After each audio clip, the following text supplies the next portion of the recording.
Hi, I'm Steve Dale. I host radio shows about pets and I write newspaper columns.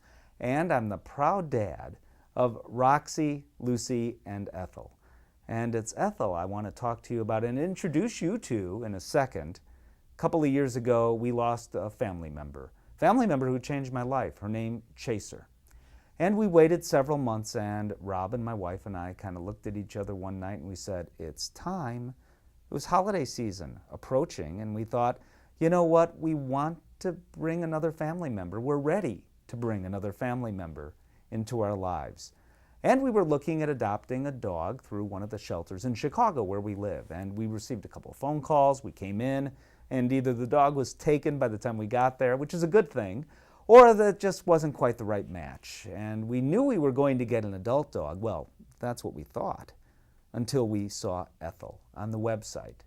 It turns out a box of puppies, that's right, coughing, sneezing, flea-ridden puppies, was dumped at animal control. And Ethel was just in that box with her litter mates. And we saw Ethel first on the web, and then we went in to meet her in person. We weren't going to get a puppy. We were insistent that we were not going to get a puppy. I mean, after all, it's approaching on Christmas in Chicago. It was kind of cold outside. Not a good thing to house train a puppy. None of that mattered.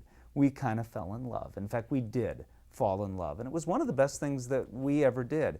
So here's what Mike Arms did way back in 1999, when shelters at that time, around the holiday season, were actually shutting their doors. They were worried that people would adopt dogs or cats and do it without any thinking behind it, an impulsive sort of adoption, and the result would be the animal would be returned. That's what everyone thought. That's what they thought, but there was no data behind it. So Mike said, let's get some data. And the data showed the exact opposite, that people who adopted through shelters, as long as it was a careful adoption, around the holiday season were actually more likely to keep their animals. Well, when he thought that, and he also knew through the data that people are going to get a pet anyway around the holidays. They're just going to go elsewhere, to backyard breeders and to pet stores, exactly where you don't want them to go. You don't want them to get puppy mill dogs, and you want to save lives. So Mike said, let's do this thing. We'll call it Home for the Holidays. I.M. sponsored it. That was back in 1999, thought to be a cutting-edge idea at the time. Well, now, all these years later, not only is it not a cutting-edge idea, it's the norm. And as a result, millions of pets have been adopted, dogs and cats. I have one. Ethel is number 700,632. I kind of made up that number. She's not just a number to us, of course. She's a member of the family. I'll tell you what's true for any dog. Any dog. All your dog really wants is to be with you. However, having said that, I'll tell you, more than any other dog we've ever had, Ethel, who is right here. Come here, Ethel. Come here.